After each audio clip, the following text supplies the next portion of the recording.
Welcome to everyone to our webinar on peace mediation in the Great Lakes region, Voices from Below.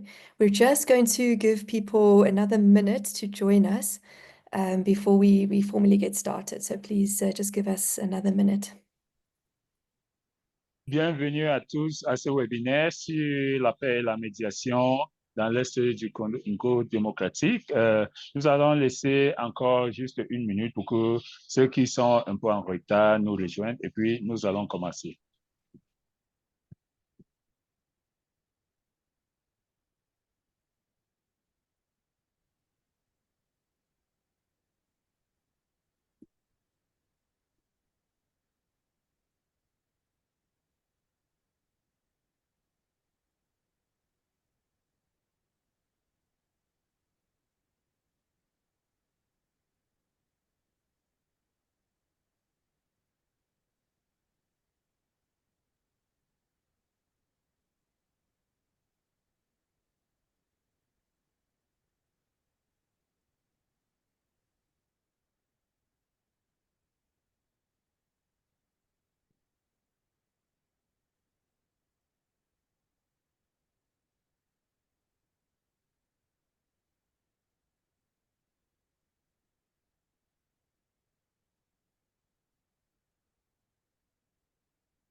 Okay, I think we're going to get started. There are still many people that want to join us, I'm aware, but I think we need to start the webinar. So I'd like to extend a very warm welcome to our webinar on peace mediation in the Great Lakes region, Voices from Below. I'm Professor Cori Wielenga, the Director of the Center for Mediation in Africa at the University of Pretoria, and it gives me great pleasure to welcome you to this important webinar that we are co-hosting with the Institute for Justice and Reconciliation. I would like to thank Federick Ambe, who is interpreting for us today. Please note that he won't be translating every word, but summarizing what we're saying after every few minutes. There is also apparently a simultaneous translation through captions that you could try if you're struggling with the translation. But thank you, Mr. Ambe, for being with us today.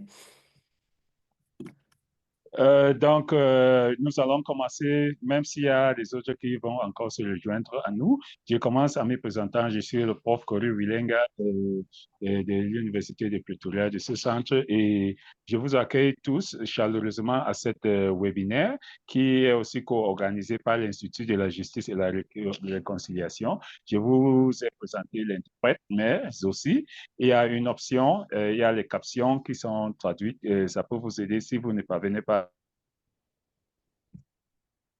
Okay, as we're all aware, the situation in the Eastern DRC has been shifting and escalating from one day to the next. And in this changing context, people have been grappling to make sense of what is going on. While a lot of attention has been given to high-level analysis and elite actors, far less attention has been given to the local level and civil society actors. This webinar intends to speak to that gap and to particularly give a platform to the voices from below. Dans le webinaire que nous voulons organiser, il y a beaucoup qui a été fait concernant le problème à l'est du Congo démocratique, mais il y a une grande lacune que nous aimerons combler. Les voix du bas peuple ne sont pas assez écoutées. For some 70 years now, we've been trying to build peace in the Eastern DRC, or perhaps more than 70 years, through top-down approaches which involve engaging elite actors. But as we know, the Eastern DRC is far from Kinshasa.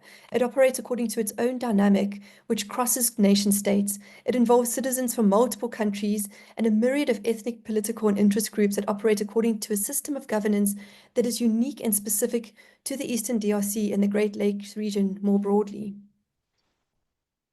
Ça fait 70 ans qu'on essaie en vain d'infuser la paix dans cette partie du pays en prenant les approches élitistes, c'est-à-dire qui vont du haut vers le bas, et le bas peuple est souvent très lésé pour compte, alors que, étant donné que l'Est du Congo est très loin de Kinshasa, et ça a ses spécificités, ça implique des citoyens de plusieurs pays, plusieurs tribus, et c'est à plusieurs aspects uniques qui ne sont pas tenus en compte. Voilà ce qui justifie notre approche. Within this context, there's a powerful and resilient network of local peace actors who understand the system of local governance well and have a deep and lived understanding of what is really going on the ground. They not only have this deep knowledge, they know who has influence and power at this local level, who has the ability to shift the dynamics on the ground in order to shift the situation towards peace. Donc, il est très important de voir de près la situation, reconnaître qu'il y a des acteurs de la paix sur le terrain qui sont proches de la situation, leur donner, leur comprendre quelles sont leurs capacités, quelles sont leurs compétences, quelles sont les solutions qu'ils peuvent proposer, et pas seulement avoir les connaissances de maîtriser la situation, mais aussi connaître qui sont les acteurs, qui sont les forces en présence, qui peuvent avoir les impacts réels sur la situation de la paix dans cette partie du pays. So our focus for this webinar is on local actors and processes. And in the lead up to this webinar, we asked some questions on our social media platforms that I want to bring attention to. One is whether a village meeting might be more important than a peace accord. Or a related question is whether peace is something you can negotiate in a boardroom, or is it grown in a community? Donc, avant ce séminaire, nous avons posé cette question en ligne. Et parmi cette question, étant donné que nous voulons nous focaliser sur les acteurs et les processus locaux, nous avons posé, par exemple, la question de savoir est-ce que la paix peut être mieux bâtie à travers une réunion du village et une réunion de la communauté, ou est-ce que c'est mieux dans les conférences de la paix qui sont organisées dans des lieux lointains? Ou est-ce que c'est plus facile d'organiser, de bâtir la paix dans les réunions des membres du conseil, des grandes structures, ou c'est mieux en agissant directement avec les communautés? Of course, both elite and local processes are needed, but our focus today is on the local processes and how we can support those as in a diversity of actors from around the world. Bien sûr que les deux processus, c'est-à-dire le processus élitiste, ce qui va du haut vers le bas, et le processus avec le bas peuple qui va du bas vers le haut, tous les deux sont nécessaires, mais pour aujourd'hui, on va se focaliser sur cette deuxième, c'est-à-dire du bas vers le haut. So perhaps I can stress that in the course of this webinar, we don't want to engage in high-level political analysis, as that has already been done extensively. What we do want to focus on is to really understand from actors at the grassroots what is happening on the ground, how they are building peace, and how we can come alongside them to support what they are already doing. Bien sûr, dans ce webinaire, nous ne voulons pas refaire ce qui a déjà longuement été fait, c'est-à-dire les analyses politiques de haut niveau. Plutôt, ce qu'on voulait comprendre, c'est de savoir de vous et des acteurs locaux, qu'est-ce qui peut être fait pour que la paix retourne dans cette petite partie du pays. So the idea for this webinar, in fact, grew out of a conversation about how international actors and grassroots interventions can work together with the EU Special Representative to the Great Lakes, Johan Borgstam, during his visit in Pretoria earlier this year, where we were grappling with these kinds of questions. Donc, l'idée d'organiser ce webinaire est partie d'une discussion avec le représentant de l'Union européenne en Afrique de l'Est, M. Johan Borgstam. Il était ici à Pretoria et pendant les pourparlers que j'ai pu avoir avec lui, on s'est questionné longuement sur comment est-ce qu'on pouvait impulser la paix en agissant directement avec les acteurs locaux, en entamant ce processus du bas vers le haut. But before I hand over to Johan Borgstam and our other esteemed guests to share with us today, I would like to ask Prof Murithi, who is head of the Africa program at the Institute for Justice and Reconciliation, to come in here and say a few words from his side. Donc, avant de passer la parole à M. Johan, je voudrais d'abord inviter au prof de l'Institut de la justice et de la réconciliation de prendre la parole et de se présenter, nous dire quelques mots. Thank you very much, Professor Wielenga, for opening this very important webinar on a crisis situation that affects us all as Africans. And I just want to also congratulate thank all the speakers who are on this platform today for making the time to speak on this very important issue. We at the Institute for Justice and Reconciliation have been working with colleagues in the Great Lakes region, in the Democratic Republic of the Congo, Rwanda, Burundi, on the situation there for more than a decade and a half. And the current situation is obviously one of great concern to all of us going forward. And we would like to encourage all the partners on this platform to see how we could work together in solidarity to address the current crisis and bring peace to the people of the Great Lakes region, the DRC, Rwanda, going forward through peace mediation. On this basis, I just want to thank all the partners who've put together this meeting, and in particular the government of Sweden for its continuing support on efforts to promote peace in Africa. And the Institute for Justice and Reconciliation stands ready to continue working hand in hand with partners on efforts to promote peace with justice for all the victims and survivors in communities in the Great Lakes region. And we look forward to the deliberations and also to the final outcome and outputs of this meeting. Thank you. Merci, Prof Wielenga, de me passer la parole. La situation au Congo nous préoccupe, nous tous, en tant qu'Africains. Et je remercie tous les participants d'avoir opté pour aider à contribuer à la solution. Notre structure travaille depuis plus de 10 ans pour œuvrer pour la paix dans cette partie de ce pays. Et la situation actuelle est vraiment préoccupante. Et j'encourage nous tous à œuvrer dans la solidarité pour pouvoir résoudre ce problème par la médiation. Ceci dit, ma structure, l'IGL, est prête à continuer à travailler avec vous pour que nous aboutissions à la paix, et je nous souhaite tous bonne délibération. Merci.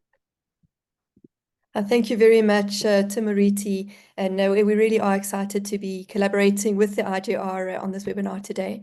I'm going to hand over to our speakers now, and I'm just going to very briefly introduce them.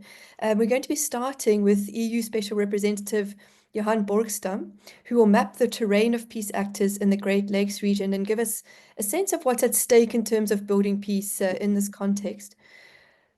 This will be followed by input from Dr. Sonja Theron from the Department of Political Sciences at the University of Pretoria, who will be helping us to understand the critical role of local dynamics from a leadership perspective.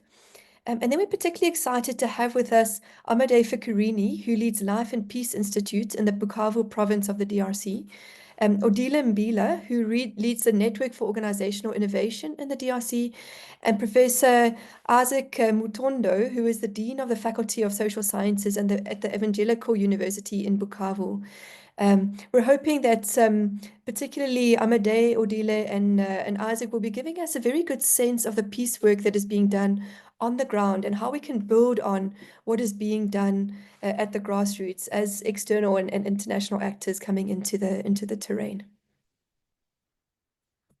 Okay, je crois que nous allons maintenant commencer avec les présentations proprement dites. Nous allons commencer tout d'abord avec M. Johan Borgstam, qui est le représentant spécial de l'Union européenne dans cette région. Il va nous parler donc de la construction de la paix, de leur point de vue. Ensuite, nous allons passer la parole au Dr Sonja Theron, qui va nous parler donc du rôle du leadership local, dans l'impact que ça peut avoir dans la situation qui nous préoccupe.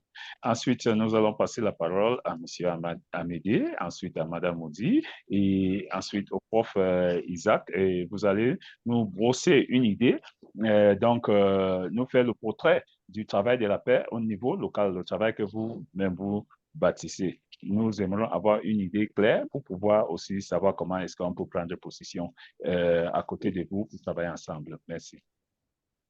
Okay, on that note, let me hand over to Mr. Johan Borgstam. Thank you for being with us this afternoon. Yeah, dear Cori, many thanks. Great to see you again. Happy memories from my discussions in Pretoria with you and colleagues. I'll also quickly take off my European Union hat and put on my Swedish hat so that I can properly thank Professor Murithi for his kind remarks on Swedish support. But putting on the EU hat again, just to say that I'm particularly happy, Cori, with the focus of this seminar. In my role as EU Special Representative, as you know, I have my mandate from the 27 foreign ministers of the European Union. So it means that in my missions in the region, I engage with heads of state, heads of government, and so on and so forth. But I also make a point of always engaging with other actors, be it could be churches, it could be certainly civil society, exactly for the reasons that you're hinting at. Unfortunately, the Great Lakes is a region where the history of peace agreements is littered with examples of failed agreements, failed accords, non-implementation, and so on and so forth. And that ties in with the way that you framed this discussion, because one of my personal convictions is that one of the reasons that these agreements often fail or are not properly implemented is that the stakeholders on the ground are not properly listened to, their views not properly taken into account. And it's of course extremely difficult to see how durable peace, durable solutions can be constructed if those who are on the ground are not taken into account. If the results of the negotiations, of the agreements, are the results of deliberations between local and international elites. So I think the focus is very much spot on. I don't know, Cori, if I should make, will Monsieur Federick summarize my intervention, or would he like to come in here so I don't make his life too difficult? Merci beaucoup, monsieur. Je veux intervenir en ce moment. Merci d'avoir pensé à moi. OK. Le responsable, le représentant donc de l'Union européenne, et il a commencé en remerciant le prof. Ensuite, il s'est rabattu donc dans sa qualité de Suédois aussi pour remercier le prof qui avait remercié son pays d'avoir soutenu l'IGL. Il nous rappelle que son mandat, dans le cadre de son travail, son mandat vient donc de tous les ministres des Affaires étrangères des pays de l'Europe. Donc, vous pouvez juger l'importance des tâches qu'il a. Et après avoir travaillé longuement sur cette thématique dans cette région, ce qu'il constate, c'est que malheureusement, l'histoire des accords de la paix dans cette partie du pays est marquée par l'échec de mise en œuvre des accords. Et cet échec s'explique très souvent par le manque d'écoute des bas peuples, des populations riveraines ou des parties prenantes qui sont vraiment touchées par le fait sur le terrain, ce qui fait que du fait que c'est très souvent les élites locaux et les élites internationales qui assistent dans cette conférence de paix et qui signent ces accords qui n'ont pas d'impact sur le terrain. Et voilà pourquoi lui juge que l'approche qui a été adoptée est vraiment venue à point nommé. Ceci dit, et il va revenir. Merci. Merci, Monsieur Frederick.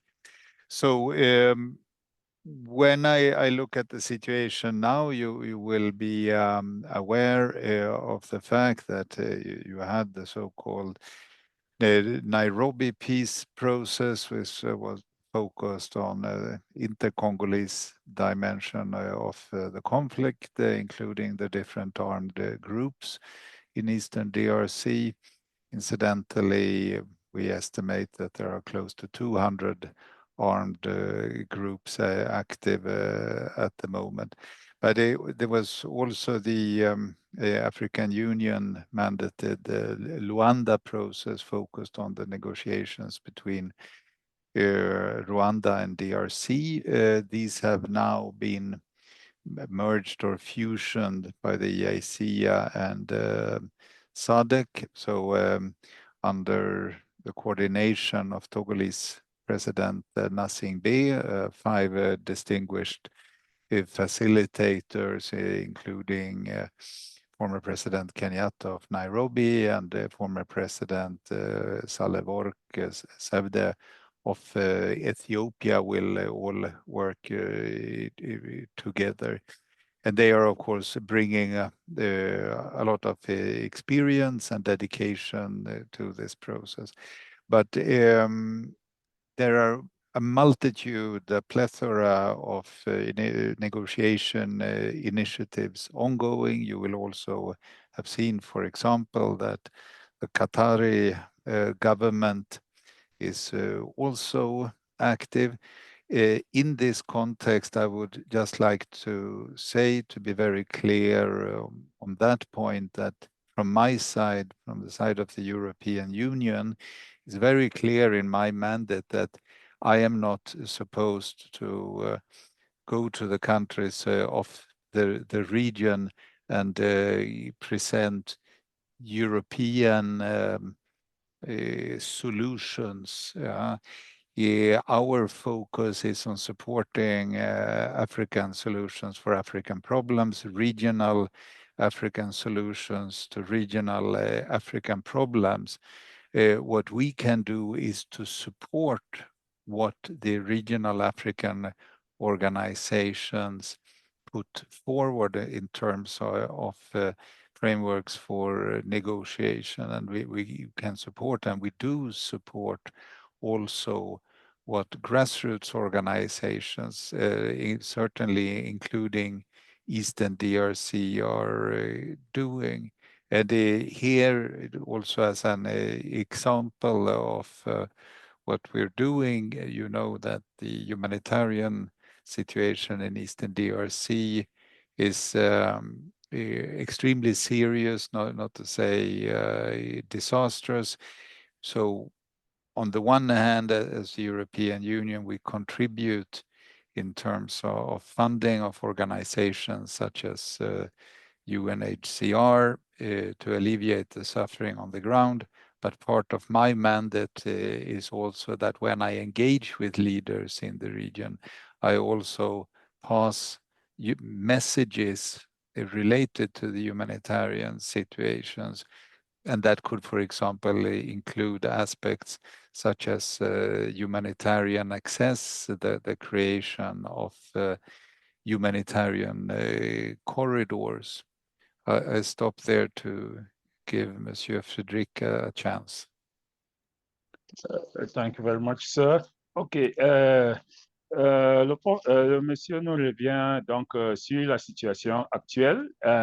Il nous fait l'état donc de plusieurs initiatives qui cherchent donc à accomplir la paix dans cette partie du pays. Nous connaissons donc l'initiative qui vient de Nairobi, qui a une dimension intercongolaise. Cette initiative qui implique environ 200 groupes armés congolais. Nous avons aussi cette initiative menée par l'Union africaine et l'Angola, qui aujourd'hui a connu donc une intégration avec l'implication de l'Union, c'est-à-dire la Commission de l'Union africaine et de la SADC, et qui est menée donc par le président Gnassingbé et Adema. Nous avons plusieurs autres initiatives, par exemple l'initiative du Qatar, que le prof a cité, mais il tient à souligner que du point de vue de l'Union européenne, donc du point de vue de son mandat, ils ne viennent pas donc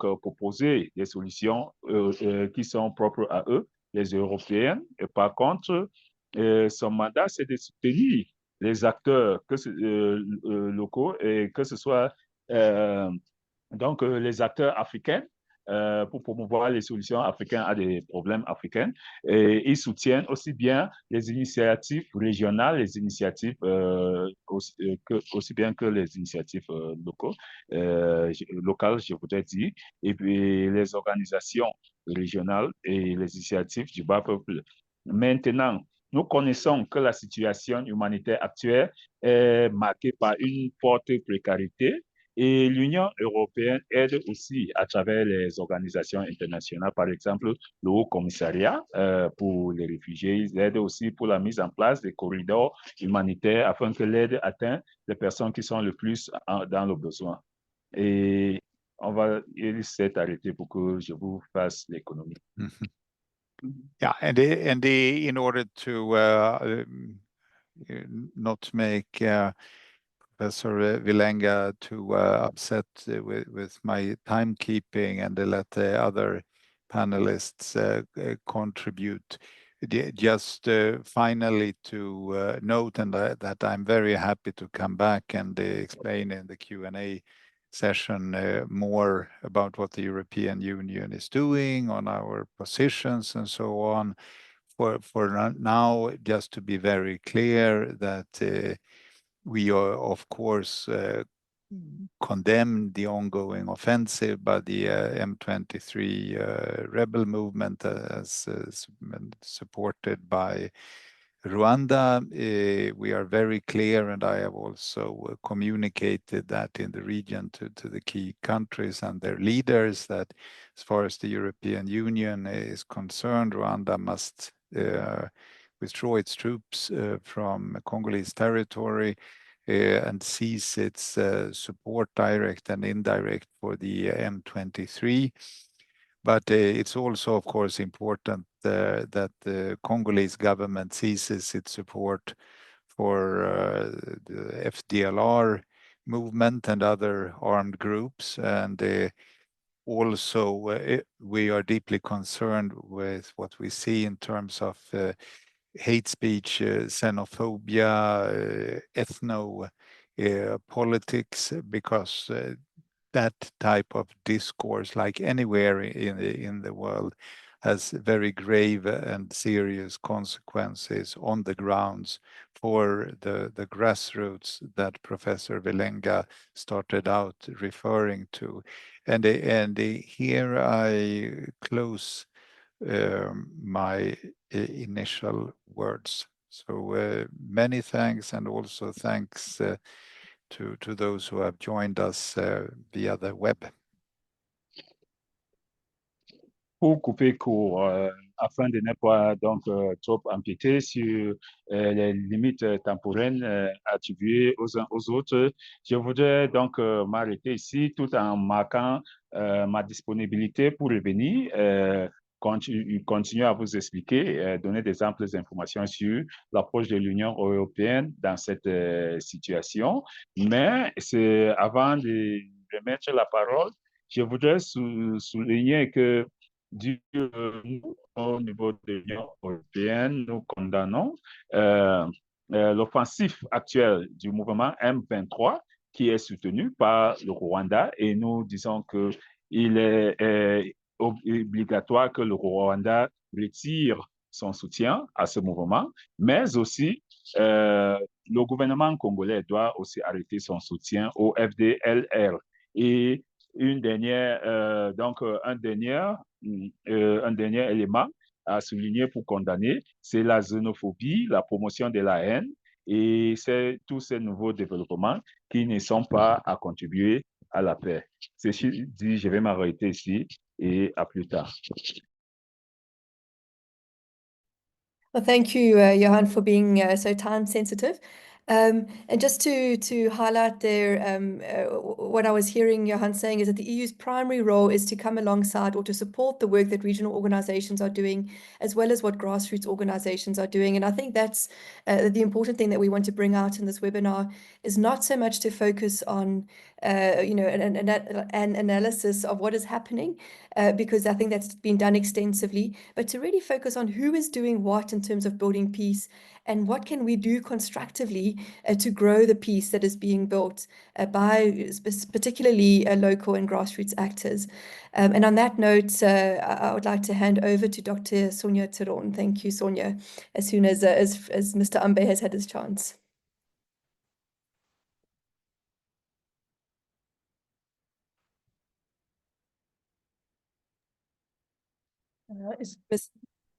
Sorry, Mr. Ambe, do you want to come in there, or can we hand over to Dr. Theron? Yeah, I thought you wanted to transition straight to her. Okay, 100%. So Dr. Theron, she's from the University of Pretoria, the Department of Political Sciences, and she has published a book on leadership dynamics in South Sudan, and generally is working in the area of understanding leadership in a dynamic way. And so, Sonja, we look forward to hearing more from you on that. Thank you very much, Prof Wielenga, and to the hosts of this very important webinar, and to all the guests who have joined us. So, as mentioned, my expertise is not that of someone who is on the ground in the Great Lakes region. I'm not going to claim to be a voice from below. But rather my purpose here today is to really explain why it is so important that we listen to these voices who are with us today, as well as moving forward in the peace process.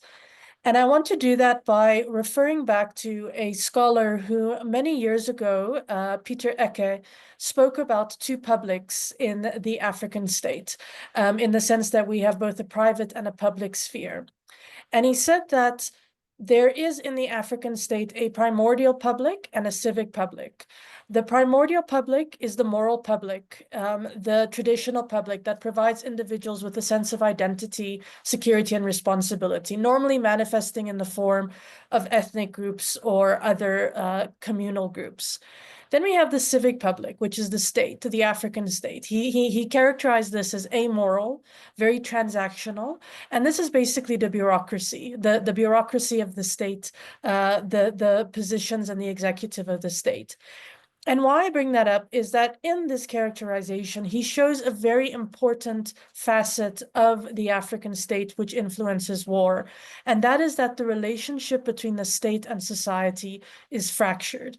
In other words, the state does not represent the society as houses on this continent.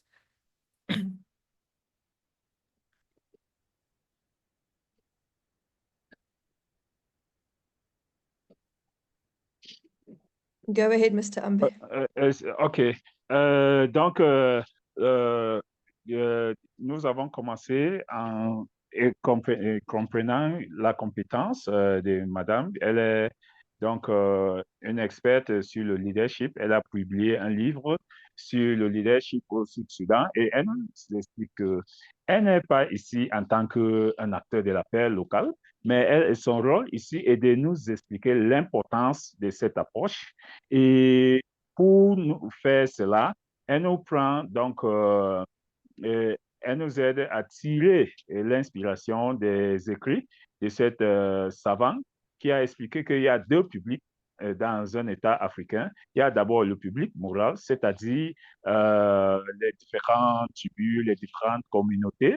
Et puis, il y a le public civique, qui est donc cette public qui est constituée par les responsables de l'État, les responsables du gouvernement. Et elle finit par expliquer qu'il y a en Afrique, il y a donc une inadéquation, il y a une différence entre ce public qui est le public civique et le public moral. Ce qui fait que très souvent, en Afrique, cette différence joue sur les dynamiques des conflits, sur les guerres. Merci. So what this means is that when there is war and conflict on the continent, there is actually always at least two wars. There's one being fought in the civic public between our political leaders, the leaders of the militant groups who are fighting over access to the state and its material benefits. And then there is one being fought in the primordial public, the one being fought amongst the people who are fighting for their sense of belonging, their livelihoods, and their community. And what we have tended to do in mediation is we tackle this divide through a track process, looking at track 1, track 2, track 3. And in doing so, we try to resolve the relationships between the leaders of the civic public, our political leaders and our military leaders on the one side in the track 1 level. And then we try to resolve the relationship between people at the grassroots level in the primordial public. But there's very little effort made to actually resolve the relationship between these two groups, to resolve the relationship between the elite and local, and to rebuild state-society relationships. And this is because there is a flawed assumption that our Kagames, Tshisekedi's, and Tagandas, Makengas, that they are leaders. But the reality is that they are not leaders. They are leaders in the civic public only, and the decisions that they make do not reflect the needs or translate into change on the ground. Bien, ce qui veut dire que lorsqu'il y a les guerres en Afrique, en effet, il y a deux guerres. Il y a d'abord les guerres entre les membres de ces publics civiques, c'est-à-dire ceux qui luttent pour le pouvoir, qui cherchent à avoir accès au pouvoir politique pour pouvoir influencer les choses. Et il y a aussi la guerre entre les membres de cette public primordial, ceux qui cherchent donc à avoir accès à des moyens de subsistance, ainsi de suite. Donc, et très souvent, ce qui se passe lors des processus de paix, c'est qu'il y a des négociations entre seulement cette public civil. Donc, alors que le public primordial est lésé, n'est pas écouté. Et comment est-ce qu'on arrive à cette erreur? C'est parce qu'on considère très souvent, à tort, que nos acteurs principaux, par exemple le Kagame, Tshisekedi, tous ces grands acteurs-là, qu'eux, ils sont les leaders. Mais en réalité, ils sont les leaders seulement pour le public civique et pas pour le public primordial. Donc, ce que nous faisons très souvent lorsque nous voulons organiser la paix, c'est que nous prenons une approche des différents tracts. Nous avons donc cette première tract qui va se charger donc du problème entre les leaders du public civique et cette deuxième tract qui va se charger d'organiser la paix entre les membres du public primordial. Thank you. And so what do we actually need to do in this situation? What we need to do is we need to identify the leaders in both spaces. And that means identifying who has power, who is trusted, and who controls the narrative. In terms of power, we need to see that in the Great Lakes region, the power of the gun and the power of the dollar is very dominant in the way that militant groups pay their recruits, the economic benefits of being part of these groups or being part of the state. But this is a very transigent and very transactional way of influencing people. And we need to look on the ground for those whose expertise is relied upon by the people, those who the people in the communities look up to, those who share the same values as the communities, not just the people who have power because they sit in an office of power, but those who are actually able to influence people towards peace. Donc, très souvent, ce qu'il faut faire, c'est d'abord d'identifier qui sont les leaders dans ces deux sphères. Parce qu'il ne faut pas seulement se contacter de regarder qui est le leader qui a l'arme, qui est le leader qui a l'argent, le dollar, parce que ça, c'est un leadership très transactionnel. Il y a aussi les leaders qui ont de l'influence, les leaders qui ne sont pas leaders parce qu'ils ont le bureau, mais qui sont leaders parce qu'ils peuvent influencer les gens, ils peuvent comprendre les gens, ils ont les mêmes valeurs morales, ainsi de suite. The second and third component is to look at who is trusted and who controls the narrative. I think it's fairly well known that the government is not trusted and militant groups are only trusted by certain communities. And so what tends to happen is that people in these types of situations will trust the community closest to them, the ethnic communities, the traditional structures. And this is what often leads to the type of fragmentation we see in the Great Lakes region. In terms of who controls the narratives, we see these nationalist and ethnic narratives emerging in the region alongside narratives of disenfranchisement. And we need to ask, how and why are these narratives getting traction? How is the M23 using social media and propaganda? And how can we counter this? And who specifically can counter this in order to change the narrative? So these are the people that have influence, and we need to bring them all together because there won't be in one person around the table, both at the elite and local level, bringing them all together around the table. Donc, ce qu'il faut comprendre, un autre aspect important, c'est de savoir qui est fiable vis-à-vis des communautés, c'est-à-dire en qui les communautés font confiance, qui contrôle aussi le récit. Par exemple, il faut voir comment est-ce que le mouvement M23, comment est-ce qu'il utilise de la propagande pour contrôler le récit, pour contrôler donc la narration sur la situation, et qui sont les personnes qui peuvent les contrer. Donc, il faudrait mettre ces personnes ensemble et puis voir comment est-ce qu'ils peuvent œuvrer afin de contrecarrer ce qui a été mal dit, ainsi de suite. Voilà comment est-ce qu'on peut construire la paix. Merci. And so to conclude, what we then need to do is we need to look at rebuilding the state-society relationship that has been fractured. In our focus across the continent in peace building, we focus on institution building and state building. And by focusing so much on structures, we have forgotten about people and relationships and the relationships between these institutions and the people. And so we need to focus on rebuilding that relationship. And in mediation, we need to ensure that we are not just mediating the relationship between figureheads of conflict parties, but mediating the relationship between the state and society by listening to the voices from below. Thank you. Et donc, nous, lorsqu'on voulait développer la paix, qu'est-ce que nous faisons? Il faut donc se focaliser sur, pour rebâtir donc, la relation qui a déjà été fracassée entre l'État et la société. Donc, c'est ce que nous faisons dans notre travail de médiation.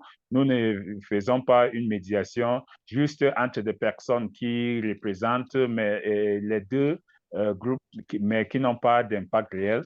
Nous cherchons à identifier des personnes qui peuvent avoir un impact réel pour bâtir la relation avec eux. Thank you very much, Dr. Theron. I think you've really captured the essence of what we want to get to here in the webinar. And I especially want to thank Mr. Ambe, because I know we were moving into difficult territory here. But Sonja, you really broke it down for us in a way that we could understand. I think some critical things were raised there. You know, when we're mediating, when we're building peace, are we building peace between the figureheads, the elites? Are we building peace between state and society, and bringing these various publics, the civic public and the primordial public together? Thank you for that intervention, Sonja.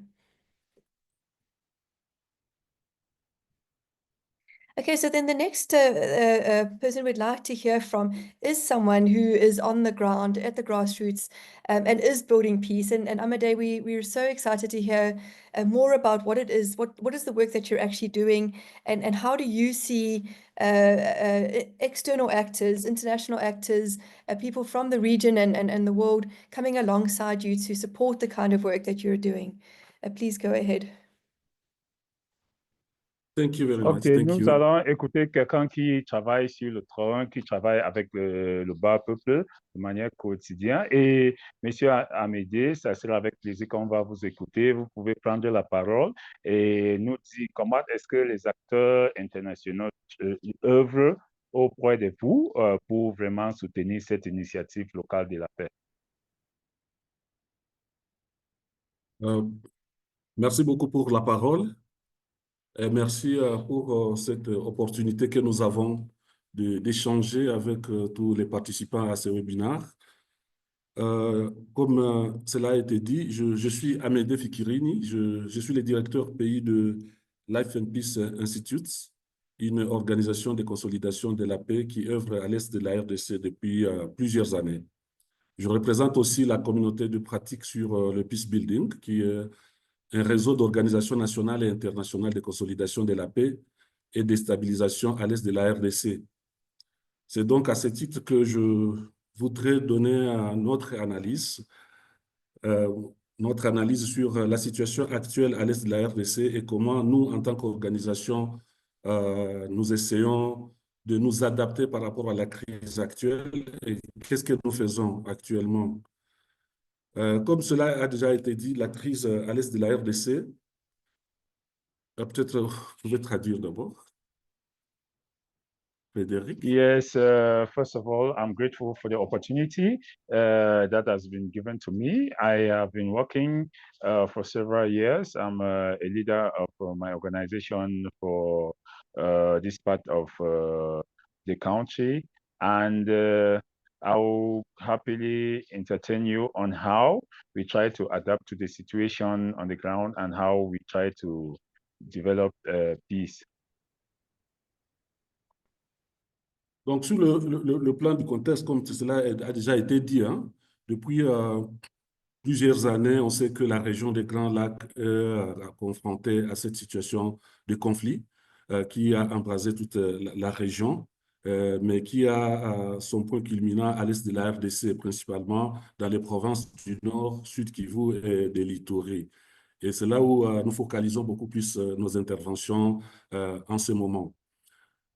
Cette crise est due, selon nos dernières analyses, en interne par la gouvernance, la mauvaise gouvernance depuis l'indépendance de la RDC, une mauvaise gestion des processus électoraux, l'accès et le contrôle des ressources naturelles et particulièrement les ressources minières, mais aussi parfois l'instrumentalisation des identités et d'autre part au niveau externe par des conséquences internes dans d'autres pays qui se déversent finalement à l'est de la RDC, tout simplement parce que on constate actuellement que l'Est de la RDC est devenu le champ de bataille de tous les pays de la région, du fait que les groupes armés étrangers et nationaux et étrangers qui se battent sur l'Est de la RDC ont des difficultés dans leur pays et viennent se battre en RDC, soit entre eux, soit contre l'armée congolaise, soit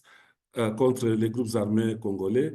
Et donc tout ça, le fait que la crise à l'est de la RDC n'est pas seulement une crise nationale, mais est devenue une crise régionale, le fait de la présence de toutes ces troupes, que ce soit des troupes gouvernementales des pays voisins, mais aussi des pays, des groupes armés qui défendent des gouvernements dans la région, qui se situent tous dans l'est de la RDC, que ce soit à Ituri, que ce soit au Nord Kivu ou au Sud Kivu. Tous ces groupes armés étrangers et des armées étrangères rendent ce conflit beaucoup plus complexe, que ce soit au niveau communautaire et au niveau régional.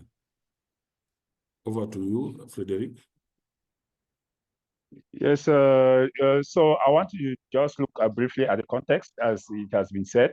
The conflict has lasted several years, and the conflict has been, mostly the whole country, but with a focus in the east of the Democratic Republic of Congo, especially in the provinces of North Kivu, South Kivu, and Ituri.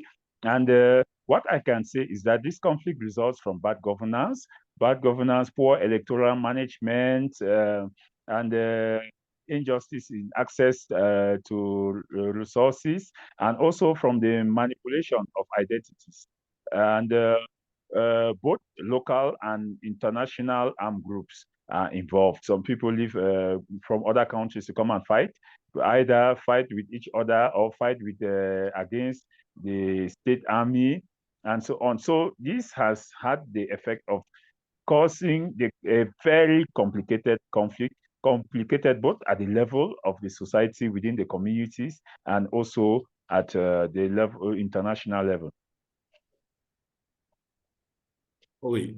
La résurgence du M23 depuis 2022 à partir de Bunagana et qui et après la prise de plusieurs localités dans le Nord Kivu et récemment, depuis janvier, les deux capitales, les deux villes du Nord Kivu, du Sud Kivu, Bukavu et Goma et les autres territoires environnants, a créé, comme tout le monde le sait ici, a créé une crise humanitaire grave, mais aussi a créé un fossé de clivage intercommunautaire qui dépasse souvent les limites, comme le disait le représentant de l'Union européenne. C'est qu'au fur et à mesure que la crise continue dans l'est de la RDC, nous constatons aussi que les tensions intercommunautaires aussi s'accroissent. Du point de vue communautaire, nous pensons que cela présente vraiment un risque très, très élevé par rapport à l'évolution du contexte actuel. Mais la grande question qui se pose dans tout ça, c'est de savoir pourquoi, après que le M23 a été défait depuis 2013, et après qu'il y ait cette accalmie, ce semblant d'accalmie pendant quelques années, pourquoi le M23 est revenu, pourquoi la guerre revient tout le temps ici.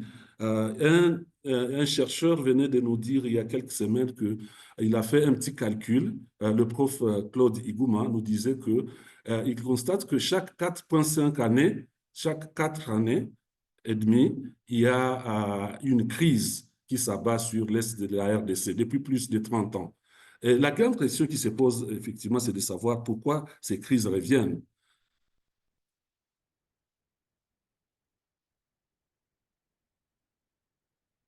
All this said and done, the important question to ask is why this resurgence of M23 since 2022?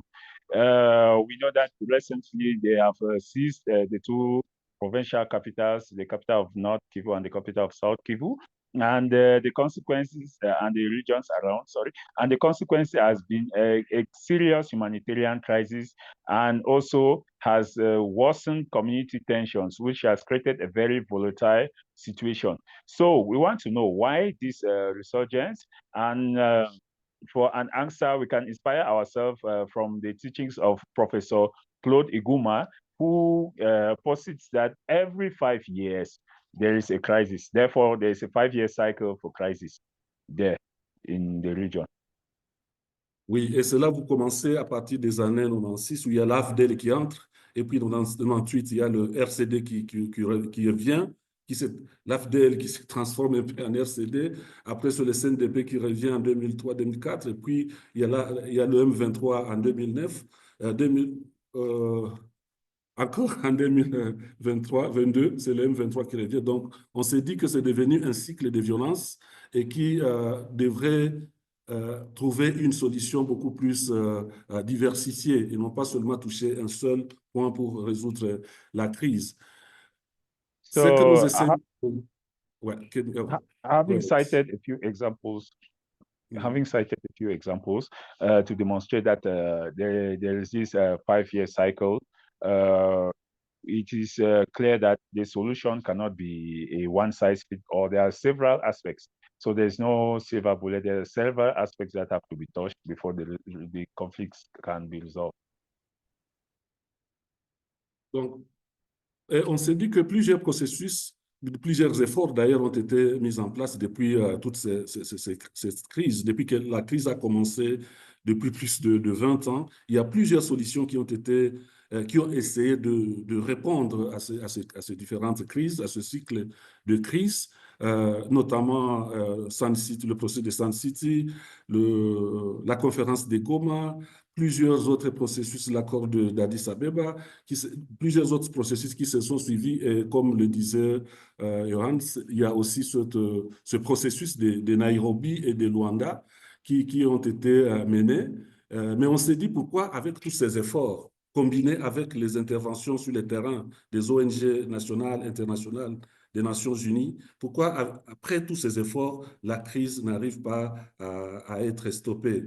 C'est ça le grand questionnement que nous avons. Et nous, en tant qu'acteurs de paix, nous essayons d'analyser toutes ces questions pour comprendre comment, qu'est-ce qui n'a pas marché, qu'est-ce que nous avons mal fait, qui n'a pas marché. Et du côté des gouvernants, ils devraient aussi se poser la même question en se disant, qu'est-ce qui n'a pas marché? Et pour nous, en termes d'analyse, nous avons pensé que le processus, ces différents processus qui sont menés souvent restent au niveau politique et ignorent parfois les voix des communautés, des populations qui sont touchées par ces conflits. Nous avons constaté, ça c'est vraiment un constat dans nos analyses, que après, quand il y a des accords qui sont signés, il y a des accords qui sont signés au niveau politique pour répondre aux besoins de tel ou tel autre groupe, tel autre groupe armé, mais après, on se partage de postes au niveau du gouvernement ou des autres institutions de la République. Et on s'est dit, OK, on a calmé la tension, on peut avancer. Et malheureusement, tout ça, ça ne répond pas aux causes profondes des conflits. Ça ne résout pas les problèmes parce qu'on ne touche pas les causes profondes des conflits. Le fait qu'on s'arrête au niveau politique et que les populations continuent, les problèmes réels continuent à exister, cela cause que le conflit puisse revenir quelques années après. So we know that there have been several efforts to resolve the crisis, these respective cycles. For example, in some city agreements, there was a Goma agreements, Addis Ababa agreements, and as the representative of the European Union was saying, that we have this initiative in Rwanda and Nairobi initiatives. And then we also have initiatives by both international and local NGOs. But all of these have been frustrated. And for us as local peace actors, our role has been to analyze and find out why is it that these initiatives have not succeeded. And we also think that that should be the role that should be played by the governments who want to resolve this crisis. And our answer has been to conclude that the process is usually political and ignores the communities, the peace processes that have been implemented. The communities are ignored. For example, the armed groups who have been involved in the fighting, they come to the table, they agree to share power, they share posts, some fighters are integrated into the army and so on. But the root causes of the problems are not resolved. That's why, after some time, the conflicts arise again. Mr. Fikirini, if I could just come in here to ask if you could specifically, because there's only 3 minutes left of your time, focus on what is it that your organization is doing. I'm aware that you're leading a coalition of 50 organizations in the DRC. If you could speak a little bit about that. Ouais. Merci beaucoup, merci pour cela. Effectivement, c'est là où je voulais arriver. Donc, par rapport à toute cette complexité de la crise, nous nous disons, en tant qu'acteurs de paix, nous-mêmes, nous ne sommes pas capables de répondre à la crise, mais nous pouvons apporter nos contributions avec ce qui, comme nous travaillons directement avec les communautés, nous pouvons apporter nos contributions sur les besoins réels des communautés dans les différents processus de paix. Nous pouvons aussi apporter nos analyses sur les causes profondes des conflits dans la zone, et dans ces différents processus de paix. Et là, nous sommes en train effectivement de travailler comme communauté de pratique sur le peace building, comme réseau, pour essayer d'influencer tout cela, de se dire, OK, les autres processus qui se sont menés avant n'ont pas considéré les communautés, les voix des communautés. Nous voulons que les voix des communautés puissent être considérées dans les différents processus de paix. Nous voulons que les différents processus de paix, que ce soit Nairobi, que ce soit Rwanda, que ce soit Doha, puissent considérer aussi les causes profondes des conflits. Donc, nous venons de faire, par exemple, un atelier à Nairobi où nous avons fait l'analyse des causes profondes des conflits en RDC pour effectivement voir de quelle manière nous pouvons les dresser et de quelle manière nous pouvons contribuer. Le fait que nous n'avons pas de décision, nous ne sommes pas des décideurs, l'idée pour nous, c'est de nous mettre ensemble comme acteurs de paix et de faire le plaidoyer auprès des décideurs pour qu'ils puissent considérer tous ces éléments dans les différentes négociations qui seraient menées à tous les niveaux. Et donc, l'objectif, effectivement, de de notre réseau, c'est effectivement d'arriver à faire la connexion entre la communauté, la société civile et les processus de paix et les décideurs qui prennent des décisions, par exemple dans le cadre du processus de Rwanda où il y a des chefs d'État, comment nous faisons arriver ces voix des communautés auprès des décideurs qui sont dans la région. C'est un peu ça le travail que nous essayons de faire en ce moment. Okay, so yes, considering that the crisis is a very complicated one, and we, as an organization at the local level, we cannot solve the problem by our own means. But we also are conscious of the fact that we can contribute working with others to resolve the problem. And our contribution is in the form of our analysis of the root causes, the real causes of these conflicts, which have often been missed when only political actors meet to decide.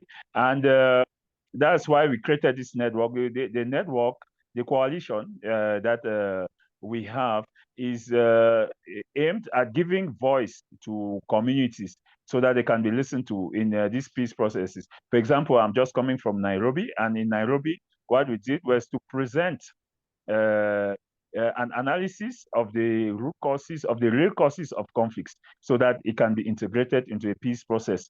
We do not have the power to decide, but we act through advocacy. So our coalition's aim is really to make sure that the community's voice, the civil society's voice, we want to serve as a bridge between the civil society and the political leaders in these peace processes.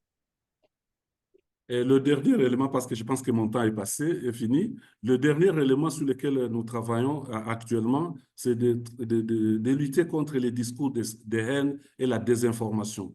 Le fait que la crise s'augmente dans la région et que nous sommes dans des zones contrôlées, une zone contrôlée par l'AFC M23, l'autre zone contrôlée par le gouvernement congolais.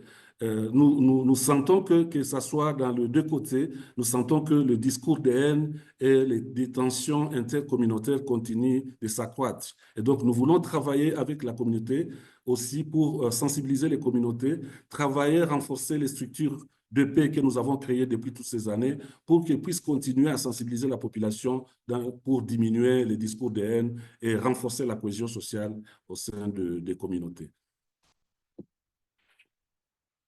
One last aspect, considering that my time is finished, one thing that we do that's also very important is that we fight against hate speech and disinformation.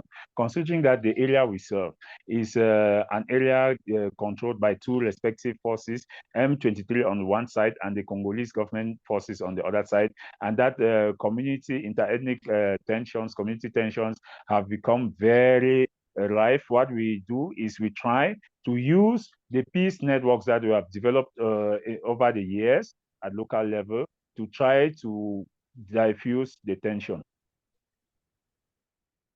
Merci. Thank you very much, Mr. Fikirini. I'm sorry we were pressed for time, but I think you mentioned a few very important things. The one I just want to reiterate is that Mr. Fikirini's organization heads up a coalition of 50 organizations, and I think what he's talking about in terms of this peace network and dealing with disinformation and hate speech speaks to what Dr. Sonja Theron was saying about who controls the narrative. And in fact, in controlling the narrative or in working in the area of disinformation and hate speech, an enormous contribution is being made to peace building already. But then also in the area of advocacy, of analyzing root causes, understanding the root causes from the lived experience of those people who are on the ground, I think is absolutely critical. So thank you, Mr. Fikirini, for your intervention. Thank you.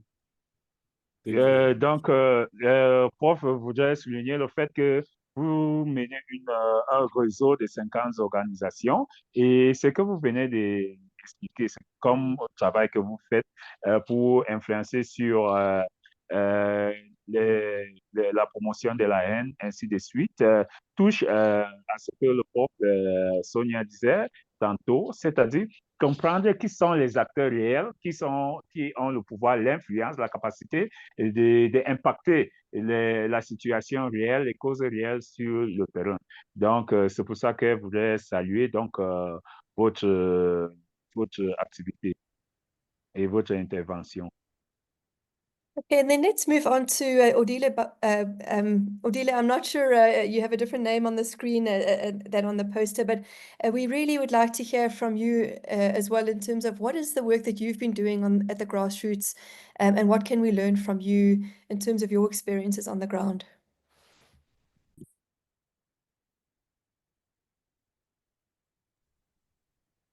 Go ahead, Odile. Merci. Et je vous remercie de m'avoir accordé l'opportunité et de pouvoir échanger sur mes expériences, sur le travail de terrain que nous faisons. Moi, je suis la coordinatrice du réseau d'innovation organisationnelle, RIO, et nous sommes membres de la communauté de pratique de paix dont M. Amedee vient de parler. Je vais parler de mes expériences, de nos expériences en tant que RIO, et surtout de la réponse que nous sommes en train de vouloir donner à la crise actuelle. Normalement, nous travaillons avec les structures à la base. Ce sont des structures communautaires, composées de leaders communautaires, femmes, jeunes, hommes, qui s'occupent de renforcer la paix entre les communautés qui sont en conflit dans la province du Sud du Kivu. C'est là que nous travaillons majoritairement. Mais aussi, nous avons eu à développer des programmes qui sont des programmes transfrontaliers pour renforcer la confiance entre les populations de l'Est de la RDC et les populations rwandaises et burundaises à travers des groupes de dialogue transfrontaliers. Je vais demander à ce qu'on puisse d'abord translate.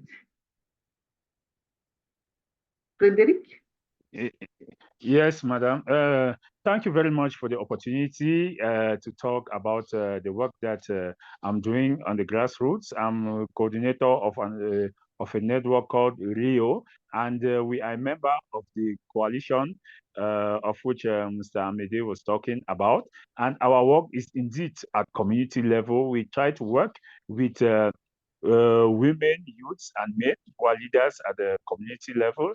And we mostly work on peace building among conflicting communities in the South Kivu region, but our work doesn't end only at the level of that region. We also have put together cross-border programs, both to Rwanda and Burundi included, to build communities of dialogue between the groups which are represented in all these countries. Ici, et c'est dans ce sens qu'au vu de la crise actuelle, en octobre 2024, nous avions organisé un forum de paix à Dar es Salaam qui a mis ensemble des acteurs de paix au niveau de la région. Et si ce sont les acteurs de paix de la RDC, les organisations confessionnelles et non confessionnelles, les organisations de la société civile, du Rwanda, du Burundi, de la Tanzanie, du Kenya et de l'Ouganda. Et là, notre souci, c'était cette question de progression de la guerre en RDC, la progression de M23, et avoir une vue beaucoup plus régionale. Comment est-ce que nous, en tant que société civile de la région, nous pouvons stopper ou alors arrêter les ambitions expansionnistes de la guerre qui était menée par les M23. Ça, c'était notre souci, et voir comment est-ce que chacun à son niveau, dans son pays, peut mener des actions pour renforcer la cohésion sociale et que cela ne soit pas affecté avec les conflits que nous amène la rébellion. So we met at a peace forum in Dar es Salaam, which was organized in 2020 and involved actors from countries in the region, Rwanda, Tanzania, and so on. And the aim of this peace forum was to have a regional perspective to the recent clashes that had been initiated by M23 movement. That is, we met to reason together how we could stem the expansionist tendencies of this M23. What could each of us do as a rebuild peace? Et maintenant, là, nous sommes en train de préparer une réunion qui aura lieu encore à Nairobi, effectivement, pour assurer le suivi de ce qui a été fait à Dar es Salaam.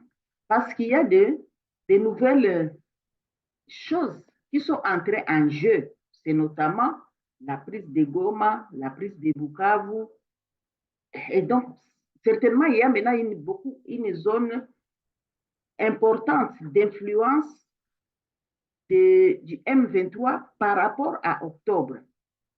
Hein, l'entrée en jeu du Rwanda, et tout ça, ça fait que ça affecte les déplacements des populations, les gens qui sont partis en refuge, ça affecte la paix et ça fait que nous devons encore nous re-questionner sur qu'est-ce que nous devons faire en tant qu'acteurs au niveau régional et comment est-ce que nous allons nous connecter aux initiatives qui sont déjà en cours.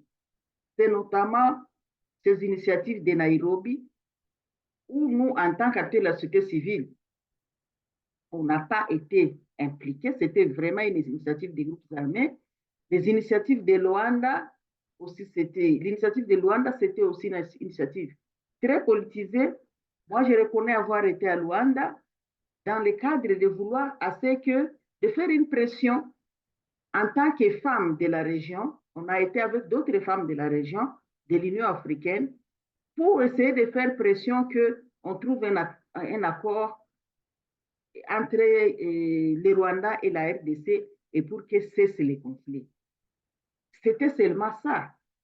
Mais ce n'est pas à ce niveau-là que nous devons nous arrêter.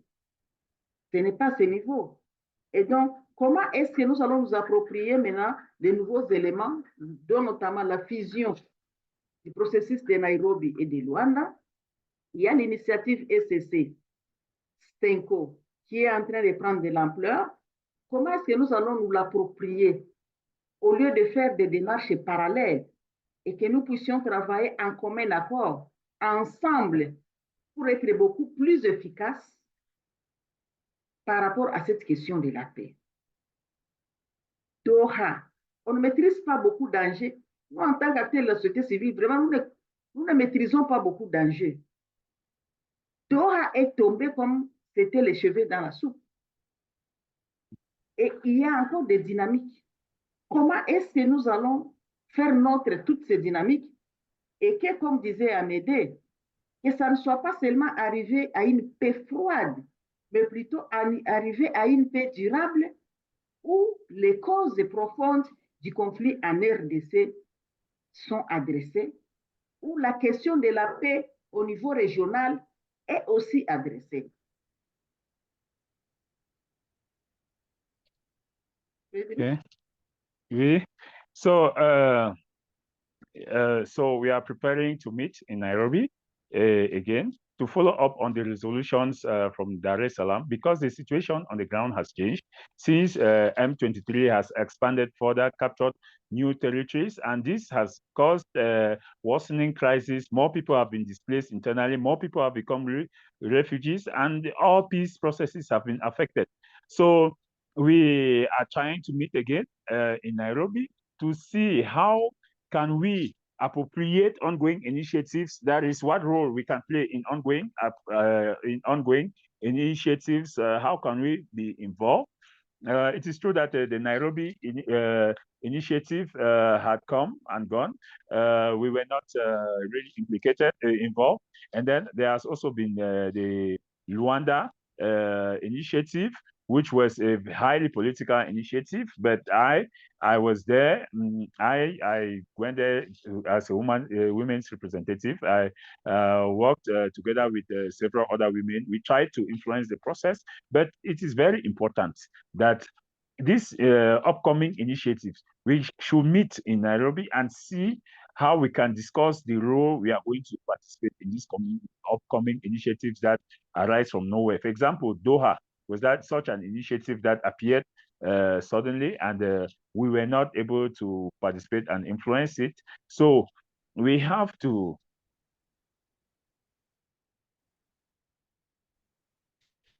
see how we attain sustainable peace and not a shallow, cold peace, as Amedee was saying, a volatile kind of peace where the real causes of the conflict are not affected. L'autre aspect que je voulais parler, c'est la dynamique de la femme dans la résolution des conflits. Et là, au niveau du Rio, nous avons développé ce que nous appelons l'Académie des femmes pour la paix.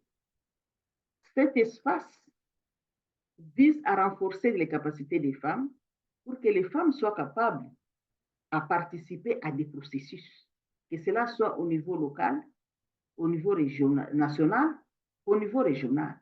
Ce qui reste un défi, car les pratiques discriminatoires que nous avons dans nos coutumes ne permettent pas effectivement la femme à pouvoir participer. Et ce que nous demandons aussi, c'est que dans tous ces processus, nous voulons voir les femmes à la table des négociations. Parce que ce sont les femmes qui portent les questions des femmes, qui connaissent les souffrances d'autres femmes au niveau de la base. Nous voulons voir les femmes à la table des négociations. Nous voulons voir les femmes participer à toutes les étapes dans les préparatifs des négociations, que les femmes soient là, dans la formulation des agendas, que les femmes soient là, dans les secrétariats, que les femmes soient là, dans les discussions, que les femmes soient là. Voilà une participation active que nous voulons promouvoir si on peut avoir cette chance. C'est ça notre vision. Et voilà. So another aspect I wanted to touch on is the role of women in peace initiatives. And we have an initiative within our organization, RIO, that we really work on building capacities of women in these aspects of peace building. One thing, we know that in peace initiatives, discriminations against women prevent them from fully playing a role in building peace. So we want to give women the capacity to play an active role in peace building, and want women to appear as representatives of respective groups in peace processes. Want them involved at all stages of the process. We would like to see women as negotiators, women as in the secretariat. We would like to see women you know, as even during the agreement of the agendas, even before the peace talks start. So that's what we really like to do. Voilà, je vous remercie. Thank you. I'll end here. Odile, this is exactly what we at the Center for Mediation in Africa are all about, is to see our flagship project is to see how can we get women at the forefront of mediation processes, and not only to be representatives in the process, but to be part of the agenda setting part of it as well. So this is really inspiring to hear from you. And I think there's a number of very important things that Odile has mentioned about the kind of, well, she gives a sense of the kind of networks that are happening on the ground, and again brings attention to the fact that there is peace being built. There are actors who are active. They are making things happen on the ground. And our role is not necessarily to come and do new things or to complicate the peace building terrain, but to really find out more and more from people like Amedee and Odile, how can we build peace with them to support what they are already doing in terms of advocacy and in terms of inserting themselves in the peace process. So thank you very much to Odile. And now I'd like to hand over to Prof Moke. They're in Bukavu. to hear from you, from your perspective as a university professor, but also as somebody who is on the ground and is aware of the situation as it unfolds. Merci beaucoup de la parole m'accorder. Est-ce que je suis suivi? Oui, Est-ce que monsieur. vous m'entendez? Oui, Oui, oui, Ouais, oui, monsieur. On vous professeur. entend. Ah, d'accord. En fait, je suis monsieur Isaac Moke. Je suis doyen de la faculté des sciences sociales, mais également je dirige un centre interdisciplinaire de recherche en éthique. C'est dans cette perspective d'éthique que je vais essayer de développer mon idée par rapport aux questions qui ont été, par rapport à la thématique. D'abord, merci pour les organisateurs de nous avoir associés. Et je pense que lorsqu'on se pose la question de savoir comment on est arrivé à la crise dans laquelle nous sommes, si vous regardez bien la situation, nous avons découvert au niveau du Centre de recherche en éthique qu'il y a deux grandes raisons qui font que la situation et la crise continuent à se répéter. La première situation, c'est le raté de la refondation de l'État en RDC. C'est dire qu'il y a beaucoup d'années d'ailleurs, le Congo, la RDC est passé d'un État mou vers un État défaillant, vers un État effondré, et jusqu'à aujourd'hui, l'État congolais n'a jamais été refondé. Donc nous sommes devant un État qui est faible, caractérisé par la mauvaise gouvernance, l'injustice sociale, mais aussi caractérisé par ce que nous pouvons qualifier ici d'une situation où l'État ne joue pas son rôle régalien. C'est-à-dire l'État congolais n'est pas capable d'assurer la sécurité de la population et de ses frontières, et par conséquent, tout le monde en profite pour essayer de faire ce qu'il peut pour déranger la paix. Ça, c'est la première explication. La deuxième explication, c'est le passage mal calculé de la démocratie libérale vers la démocratie du type power sharing. C'est-à-dire, après tout ce temps de guerre, la RDC est quand même entrée dans la démocratie libérale qui a, à partir de 2006, développé les élections comme voie d'accès au pouvoir. Même si on peut parler qu'il y avait des trucages, mais il y avait déjà une culture électorale qui s'est développée pour accéder au pouvoir. Malheureusement, on va laisser la démocratie libérale et on va entrer dans ce qu'on appelle la démocratie du type power sharing ou partage du pouvoir à partir de 2004, quand on a amené 1+4. Et la conséquence, c'est que cette démocratie du type power sharing a encouragé la prise d'armes comme moyen d'accès au pouvoir à travers le dialogue. Et c'est ce qui explique la question que s'est posée mon collègue Claude Iguma. Pourquoi à un temps donné, il y a toujours un groupe armé? C'est parce qu'on a compris que l'RCD, les MLC ont accédé au pouvoir parce qu'ils ont pris les armes, et chaque groupe qui voulait accéder au pouvoir crée un mouvement politico-militaire, on négocie, il se retrouve au pouvoir. Pour votre information, l'étude que nous sommes en train de réaliser aujourd'hui, la plupart des groupes armés qui interviennent, comme les Bazalènes d'aujourd'hui, sont en train de se transformer en mouvement politico-militaire pour se dire, si Doha permet au M23 d'accéder au pouvoir à travers le dialogue, nous aussi, on va prendre en otage d'autres parties du pays si on ne nous intègre pas. Voilà les deux raisons qui font que la situation est devenue cyclique. D'abord, on n'a pas réussi à refonder l'État en RDC, mais de deux, le processus de dialogue comme moyen de résoudre la crise a donné de laisser aux gens que si vous voulez accéder au pouvoir, il faut prendre les armes, et nous sommes là où nous sommes aujourd'hui. Je crois qu'on peut d'abord interpréter ça. Okay, merci, Prof. So, Prof Moke, first of all, thank you, Prof Wielenga, for giving him the floor, and thank to the organizers. And then he introduced himself as the Dean of the Faculty of Social Sciences in his university, but also as the Chair of a Center for Research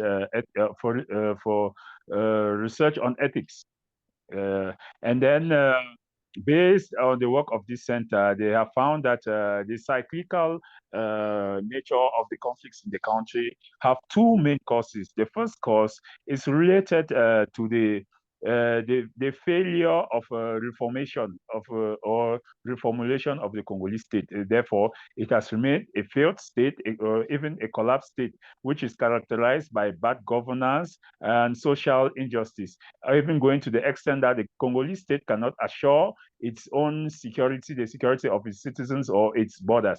And then the second reason that this Center for Research on Ethics has found to be the cause of this cyclical nature of conflicts in the Congo, Democratic Republic of Congo, as the other professor who published a book was questioning himself on that, is the fact that the country has evolved from a liberal democracy and electoral democracy to a power-sharing kind of democracy. And this has encouraged the rise of armed groups because it has become possible to access power by creating an armed group, initiating a rebellion, going to peace talks, and during negotiations or through dialogue, gain access to power. And as we are talking here, there are many political groups which could transform themselves into political stroke military groups who are waiting to see if finally M23 ends up negotiating its way into sharing power in the Democratic Republic of Congo.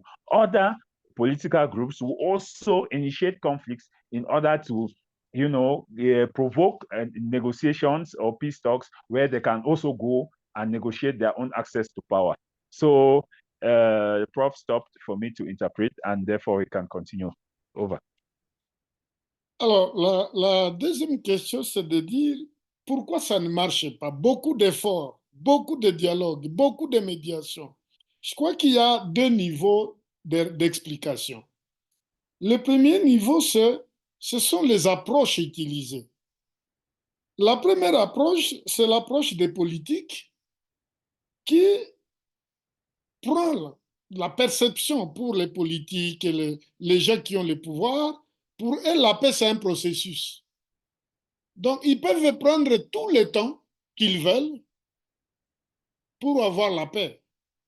Et à ce niveau-là, vous vous rendrez compte que les politiques utilisent ce qu'on appelle en éthique la théorie utilitariste. C'est-à-dire, advienne que pourra, comprendre le temps qu'on veut, à condition que nos intérêts soient maintenus dans le processus de paix. Et c'est cette question qui a fait que vous avez vu l'engouement des armées régionales en RDC, parce que chaque pays, par exemple, pensait que si on envoie nos militaires là-bas, ils peuvent aussi en bénéficier. Pourtant, le problème de la RDC, ce n'est pas les effectifs, c'est le problème de la gouvernance. Alors, lorsque au niveau, la première perception qui fait que les choses ne marchent pas, c'est la perception selon laquelle la paix, c'est un processus. Et c'est pourquoi les gens, ils sont à Nairobi, ils sont à Rwanda, ils sont je ne sais pas où. Pendant qu'on n'a pas fini là-bas, on dit on est à Doha, et après Doha, on va encore parler d'autre chose. La deuxième perception, qui est la perception de la population, la voix du local, c'est que la paix ne doit pas être un processus. Pour eux qui souffrent, la paix, c'est un besoin urgent. Et là, ils sont dans la théorie conséquentialiste. Celui qui ne souffre pas, il peut prendre tout son temps. Mais entre-temps, la population sur le terrain qui souffre, la paix ne doit pas être un processus. Si c'est un processus, mais il ne faut pas prendre ça à long terme. Et c'est là où je voudrais remercier les amis comme Amedee, avec LPI, les Rio aussi, Alerte Internationale, qui jouent un rôle très important au niveau local, parce que au niveau des politiques, on ne considère pas la voix de la population. Et les ONG qui travaillent ici, je les félicite, parce qu'ils jouent deux grands rôles. Le premier rôle, c'est de renforcer l'esprit critique des populations contre les manipulations identitaires et les manipulations politiciennes.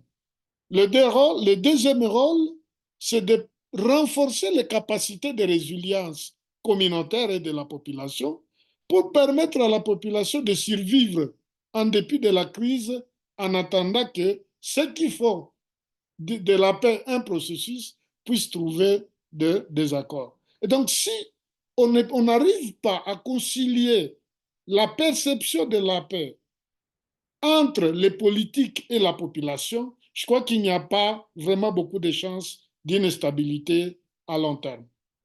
Interprétation. Yes, so now I want to talk about why these respective peace initiatives, all these several examples we all know, why are they failing? I think they are failing because there are two approaches to peace that are ongoing. The first approach is the approach that has been adopted by most of these political decision makers, the top authorities, and so on. They use a utilitarian approach. That is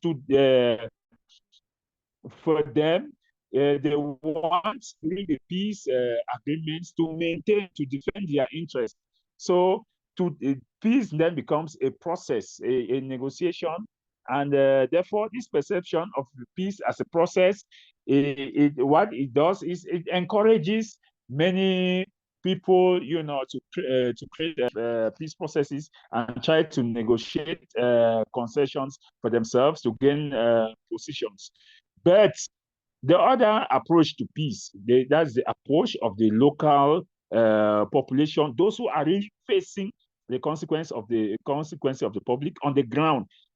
For them, peace is an urgent matter. It's a matter of survival, and therefore they cannot perceive peace as a process that can take as much time as it needs in international conferences. But then peace is a matter of urgency, a matter of survival. And this is where I want to thank the work that is being done by Amedee and even by Rio, NGOs who work with local people. And their role here is very important because, first of all, they help in fighting hate speech, and secondly, they help in building a community resilience. And these politicians who are in peace conferences to negotiate, because once the communities can be resilient, politicians can then have time to go through their own long processes. But to achieve concrete peace, in real peace on the ground, we need to reconcile these two approaches to these two definitions of peace as a process and of peace as a very urgent need. Thank you, Prof Moke. I just want to point out that you only have 2 minutes left, please. Alors, je vais faire le dernier mot. La question qui est la finale, qui a le pouvoir? L'idée, c'est de comprendre la réconciliation ou la paix en RDC de manière verticale et horizontale. Verticale parce que le conflit n'est pas seulement entre les militaires, les dirigeants, les politiciens. Il y a le conflit entre la population et les dirigeants. Mais il y a aussi des conflits à l'interne. Or, l'idée ici, c'est qu'il y a deux types de pouvoirs maintenant qui peuvent influencer ces conflits. D'abord, le premier pouvoir, c'est le pouvoir légal, qu'on appelle l'État, les gens qui ont le pouvoir. Mais il y a aussi le pouvoir de légitimité, les gens qui ont une certaine influence auprès de la population, ce qu'on appelle les faiseurs d'opinion, qui peuvent influencer aussi la paix. Et donc, c'est difficile de penser qu'on doit écouter la voix de la base pour avoir la paix sans l'État comme cadre de régulation sociale. Mais aussi, on ne peut pas construire une paix durable avec les politiques sans la population. Parce que la population, c'est elle qui est nombreuse, mais aussi qui vit les conséquences et qui est manipulée par les rebelles, ainsi de suite. Donc, Il y a l'influence, il y a les politiques avec leur légalité, mais aussi les faiseurs d'opinion locale avec leur légitimité auprès de la population. Et pour juguler les conflits, il faut travailler avec le légal et le légitime pour arriver à une paix qui soit durable et que la population et les politiques peuvent s'approprier. Merci beaucoup. Okay, now I will just say my last word by addressing this final question: who has power?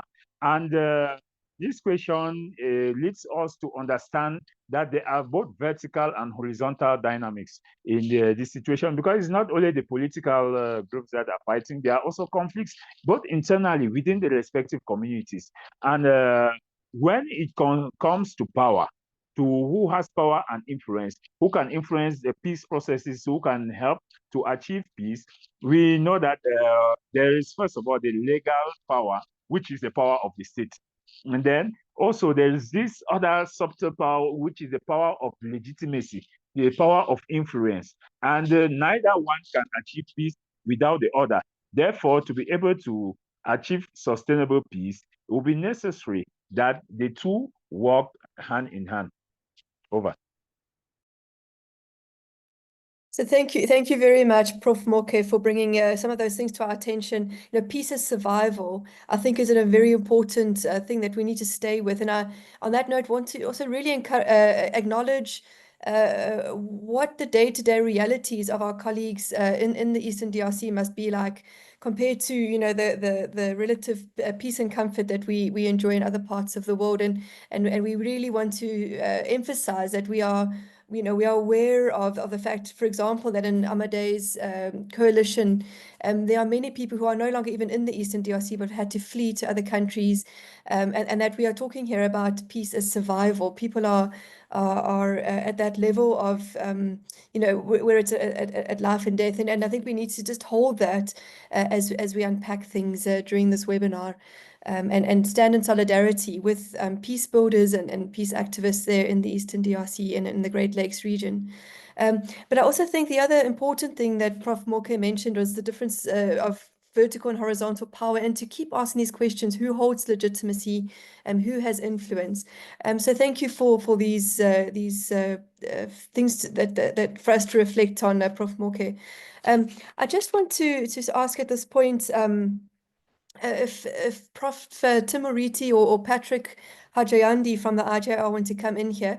But before they do, I want to mention to you that this webinar is only the start of a conversation that we hope to have for a very long time going forward. We have put a link on the chat where we're inviting people to please participate, especially if you are in the Eastern DRC or in the Great Lakes region and you want to be part of this conversation that's ongoing. Please do let us know and reach out to us.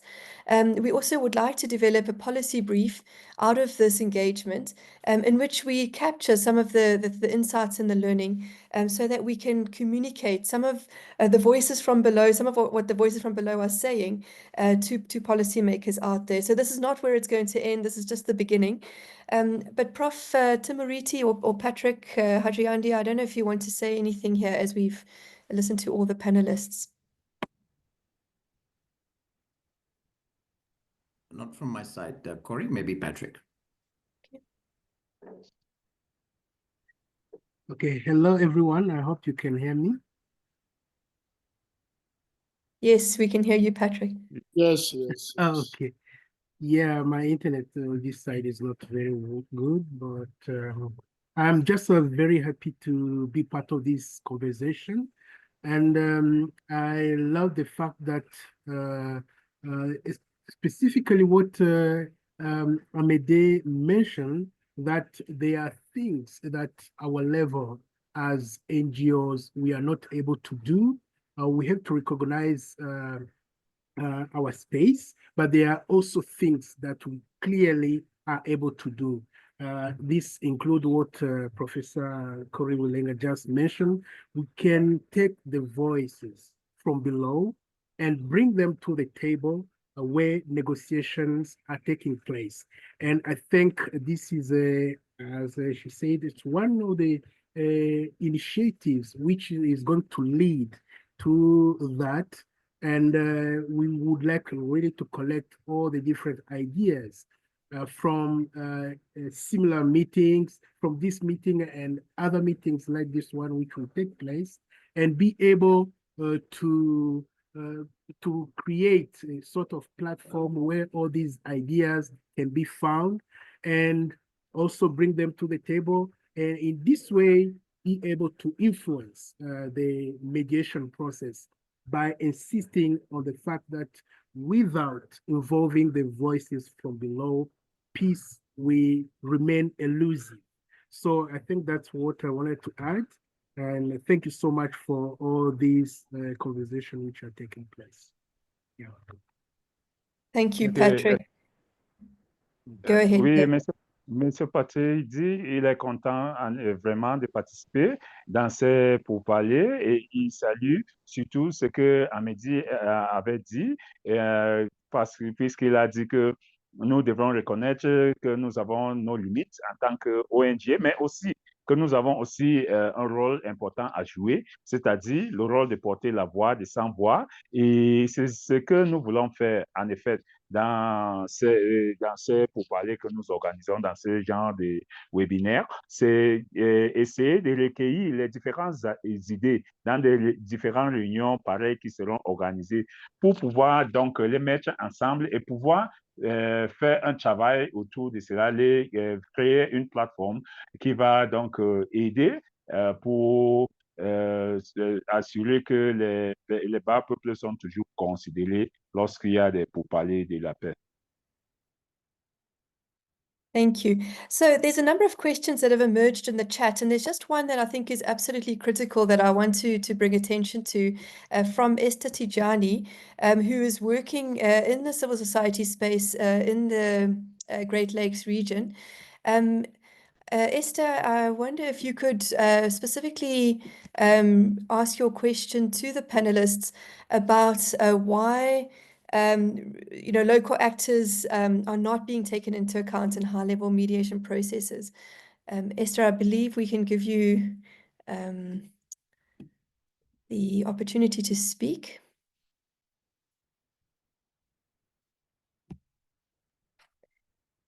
And then while we're getting Esther online here, Veronique, if I can ask the other participants, please, we are picking up your questions in the chat, but you're also welcome to raise your hand if you would like to do that. I see there is already a hand raised. But Veronique, if we could get Esther access here.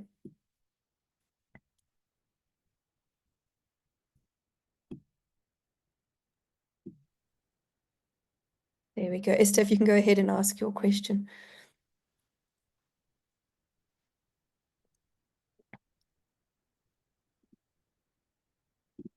You just need to unmute yourself.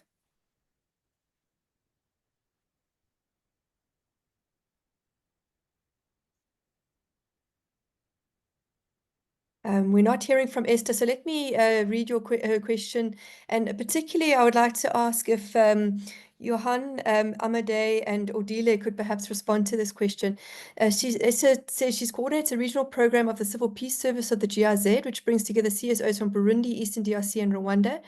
And she asked, there are numerous regional networks and local peace actors who are very capable and have repeatedly articulated grassroots and local dimensions of the conflict, but these voices don't seem to be taken into account by the high-level mediation processes. What is the reason for this, in your opinion, and how can this change? Why are local voices, we know that there's a need for local voices to be included. We know there are capable local voices, but why are they not being included, and how can we change this? Perhaps Johan Borgstam, if we can hear from you first of all.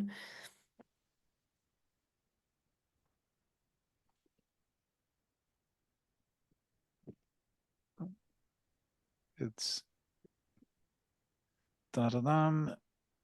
okay. Yeah, you can hear me as well, Cori.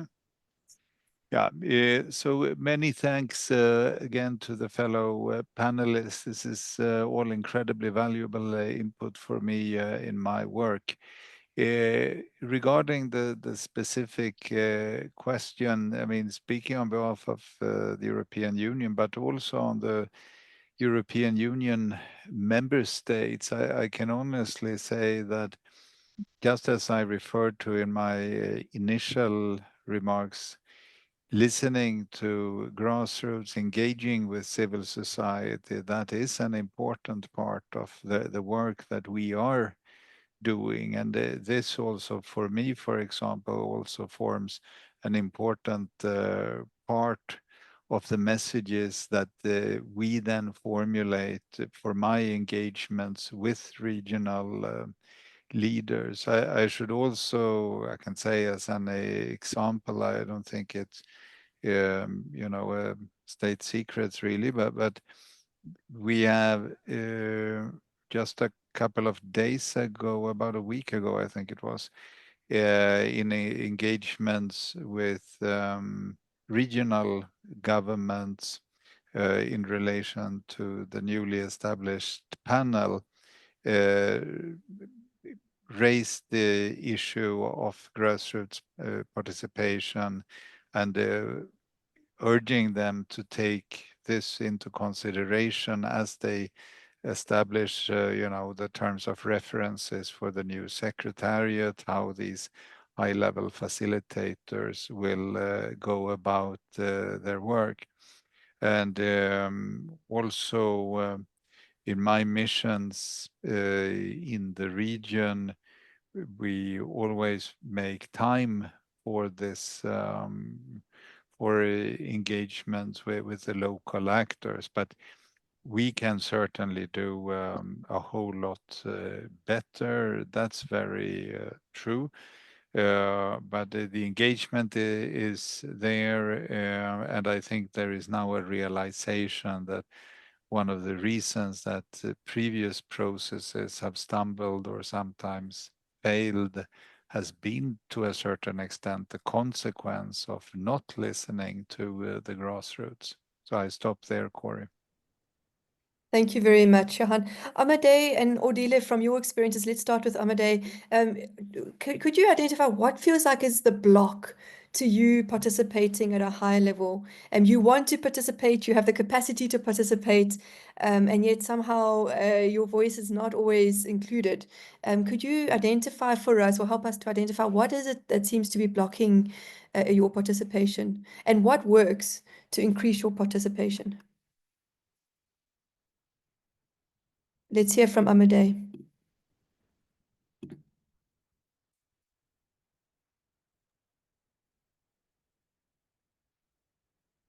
Yeah, I think I will speak in French to be more clear. Maybe Federick can translate again. So, je pense que en fait, le blocage, pour nous, c'est un constat. C'est un constat que depuis que tous les différents processus ont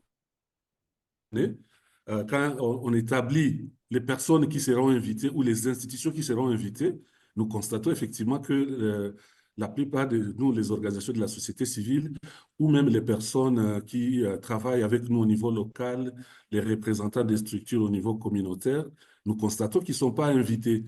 Et pourtant, comme nous le disions, hein, ce sont des personnes qui vivent ce conflit. Les personnes qui vivent dans la communauté sont des personnes qui vivent tous les jours les conflits. Et nous pensons que c'est eux qui comprennent réellement les conflits. Et donc, c'est très, très... nous trouvons tout ça très étrange qu'on puisse faire une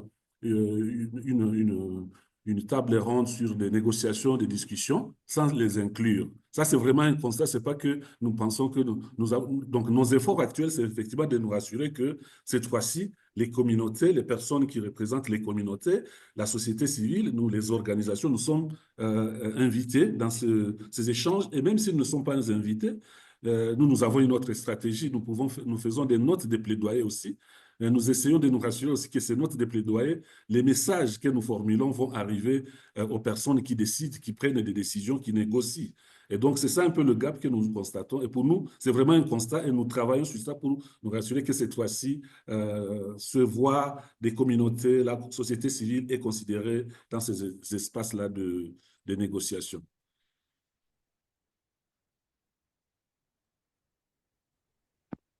Okay, thank you. Yeah, in fact, for us, it is also an observation. We observe that civil society organizations and community representatives are not often invited. Yeah, so when we look at the invitations, the list for people who are called up to these talks, they are just not there. Whereas they are the ones who really understand the ones feeling the conflict on a daily basis at community level. So what we can see is that since we are just they are going forward, they are represented, but also another solution that we try to implement is to produce advocacy reports or advocacy notes that we hope those who are going to the talks will read them and really understand the issues from the local people's perspective and to integrate them into the decisions that were made during the conference. These advocacy notes will help, but really we have to try and fight for local people to be presented during conflict resolution conferences.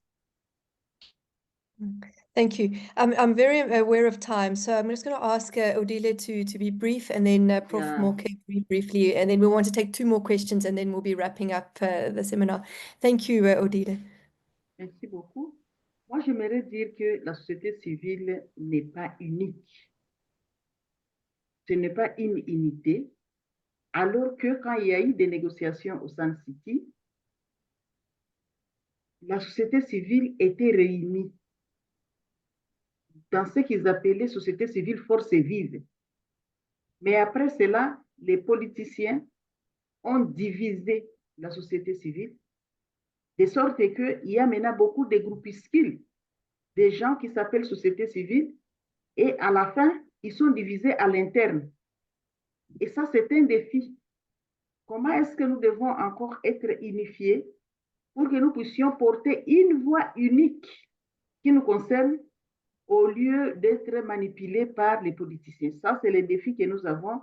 Donc, on a été manipulés, on a été divisés par les politiciens pour plusieurs raisons. Mais la nécessité, c'est que nous devons être ensemble pour que nous puissions vraiment être forts dans les plaidoyers que nous allons mener pour participer effectivement à cette table de négociation. Merci.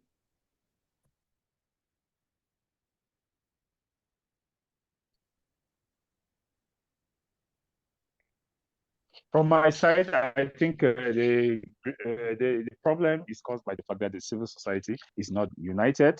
We have many people who are called civil society, but we have differences between ourselves internally.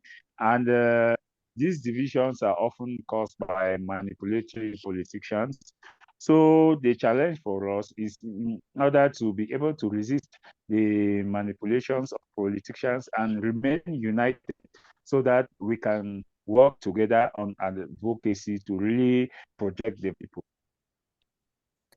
Thank you, Odile. So I'm just going to ask if we can bring Virgil, if it's how I pronounce the name, Sumaili, into the room so that they can ask their question. Prof Moke, very briefly before we hear the question from Virgil. Merci beaucoup. La question, c'est de dire pourquoi la société civile n'est pas impliquée. Tout simplement parce que nous avons, de 2012, je crois, 2017, nous avons développé un projet de formation de la société civile en éthique dans notre centre en éthique. Et on a remarqué qu'il y a la méfiance qui s'était développée entre le pouvoir public et la société civile. Et c'est là à cause de 3 choses. D'abord, la société civile était plus critique par rapport au pouvoir que d'être participative. De 2, il y a difficile pour le moment de quand on parle société civile, on ne sait pas c'est qui. La société civile n'est pas unique. Et s'il faut convoquer ou inviter la société civile, on ne sait pas qui inviter et qui laisser. Et la 3e raison, c'est que la société civile, à un moment donné, s'est positionnée à donneur de leçons qui peut construire la paix, développer les pays sans l'État. Vous voyez, par exemple, il y a la CENCO et l'SCC qui sont dans un processus de paix. Mais où sont les autres organisations de la société civile? pourquoi ne pas se mettre ensemble pour accompagner les processus? Donc, tant qu'il n'y a pas une mutualisation de la société civile, tant qu'il y a encore cette approche critique vis-à-vis du gouvernement, je crois que ce sera difficile d'impliquer la société civile dans les processus.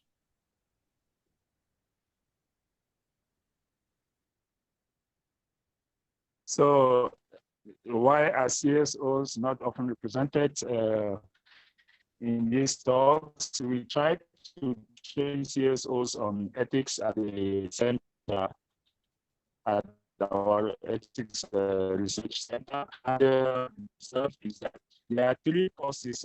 First of all, there's distrust of the civil society by authority, by the government, because society has been too so that's one of the reasons. The reason is that so it's also a challenge deciding who should be elected and who should be given the multiplicity of civil society organizations and teams on which they work and so on. Then the last point, unfortunately, someone went off, I didn't get it. Thank you, Mr. Ambe. I think we broke up a little bit there, but we caught the gist of that. We're just going to hear two more questions. One is from Virgil and then from Grace, if I'm not mistaken. Yes, Grace. So Virgil, go ahead and ask your question or make your comment. Okay, thank you very much for giving me the floor.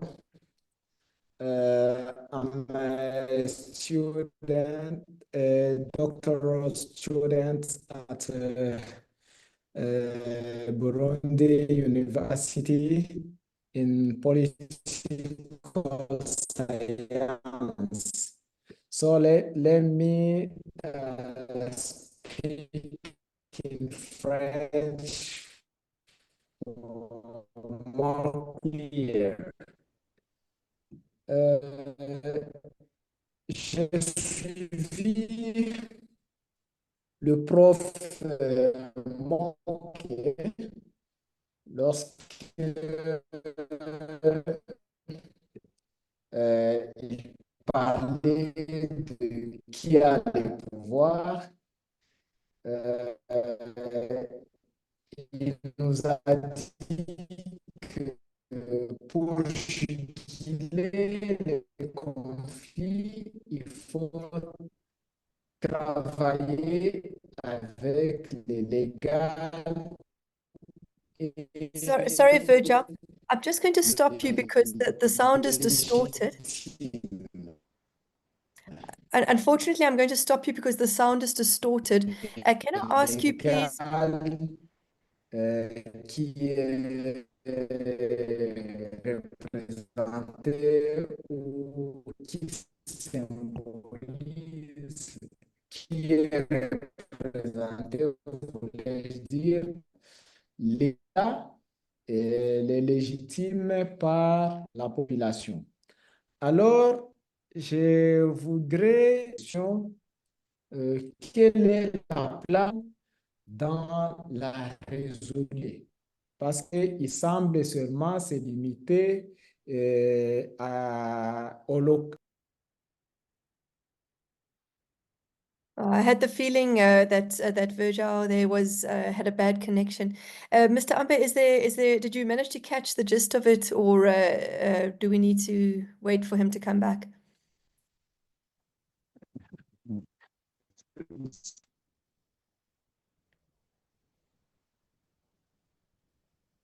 Sorry, Prof. I didn't get one working or friendly. Sorry. Okay, that's a pity. We'll have to contact him later. Then let's end, well, in fact, there's two questions, but I'm aware that they are urgent, but I'm aware that our time is running out. And let's hear from Grace Bingoto, specifically, Grace, about your questions around Congolese agency and training Congolese actors. Please go ahead, Grace, and also tell us where you're speaking to us from. Good afternoon. I hope you guys can hear me. I'm connecting from Abidjan. So my name is Grace Pingoto. I'm a PhD candidate for a joint PhD in leadership and security with King's College London and the University of Pretoria. My question goes, I guess, to the people on this platform and all the people that are in creating knowledge and discourse when it comes to peace building in the DRC. So I'm part of a generation that was born and has lived and has always known about the DRC. My home country is a country in conflict. So I wanted to find out how these peace building institutions that are creating the knowledge on this, including Congolese voices, are they actively seeking out these Congolese voices to come and participate? Because a lot of the time when we get into these platforms, we feel like we're speaking about the Congolese and what we need to do with the Congolese without having the input of the Congolese, not just as including them as grassroots actors or state actors, but also as people that are creating the solutions that we're hoping to implement. So I wanted to find out from the institutions or even from the universities how you're actively seeking out these Congolese voices and including them in your classes, in your workshops, and in your trainings to make sure that the Congolese agency is represented at all levels. Thank you, Grace. And I'm not sure if that's something that can necessarily be answered in this group, and I hope we're starting to address the problem that you identify. But I think this question of training Congolese leaders, scholars, and actors, I think this is something that Amedee's organization is quite actively involved in. Maybe Amedee, this is something you could speak to. What kind of training of Congolese actors is taking place at the moment to ensure that more Congolese voices are going to be heard at higher levels?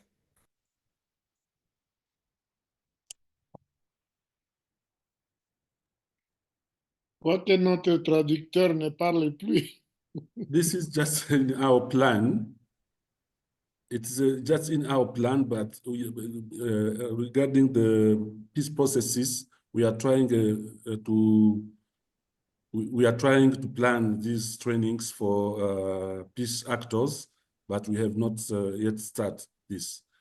And we think that, yeah, we did in our specific projects some trainings regarding the mediation, local mediation, dialogues, and other local peace building activities, but not yet in the regional and national peace processes. So this is the next step in our action plan as a network. Okay, that's very important information. So it sounds like there's a real need for this kind of training that Grace has identified, and that this is something you're starting to do. And this is, if we're looking at areas where we can come alongside the work that you're doing, it would be to participate or support the kind of training that you're talking about. Okay. It wasn't more towards the grassroots, but also towards institutions such as universities. Because a lot of the time we look at the grassroots and we're expecting them to do, well, the training, but how are universities such as, well, your institutions actively seeking out these Congolese voices and including them in producing discourse and knowledge that is going to inform how we approach conflict resolution in the DRC? Right, and Grace, it's an important point, I think, for all webinars of this kind and seminars and teachings, as you say, and hopefully we're starting to create a network between actors in the Eastern DRC and beyond, and those that are working beyond. But perhaps Prof Moke, you can also speak to this and about the university network that exists in the Great Lakes region. Oh, you're mute. Est-ce qu'on peut m'interpréter la question de la modératrice?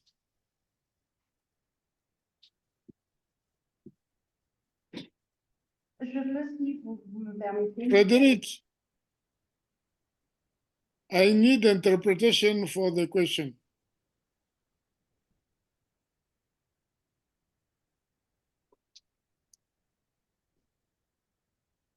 Go ahead, Grace, if you're happy to bring it in French. Bonjour, Prof. Ce qu'elle voudrait savoir, c'est la contribution des universités dans la production de la connaissance et dans tout ce qui a à voir avec la résolution du conflit dans la région des Grands Lacs. Donc, comment est-ce que les universités vont et cherchent des différents acteurs congolais, mais aussi des étudiants d'ivoire congolaises pour les incorporer dans la production de tout ce qui a trait à la connaissance par rapport à la résolution du conflit dans l'Est de la RDC. Ok, merci beaucoup. Et je pense que je dois ici féliciter Amedee, Odile et d'autres acteurs de la société civile qui ont compris qu'avant d'intervenir en matière de paix, il faut comprendre le problème, l'analyser et proposer des solutions qui tiennent compte du problème. Donc, au niveau des universités, nous contribuons à 3 niveaux. Le premier niveau, c'est que les ONG viennent vers nos centres de recherche, vers nos universités, pour conduire des recherches qui vont orienter leur politique d'intervention sur le terrain quand il y a des conflits. Mais aussi, nous organisons des colloques, des formations qui permettent le renforcement des capacités des acteurs de paix, des acteurs locaux. Et parfois même, je me rappelle, j'ai travaillé avec LPI à travers les Rio, quand on a parlé de la transhumance. Je travaille beaucoup au Rio comme chargé de programme.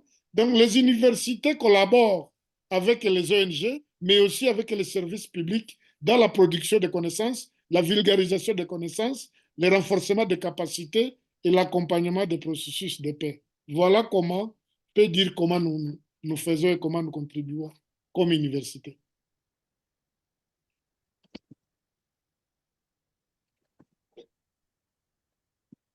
Go ahead, Mr. Ambe.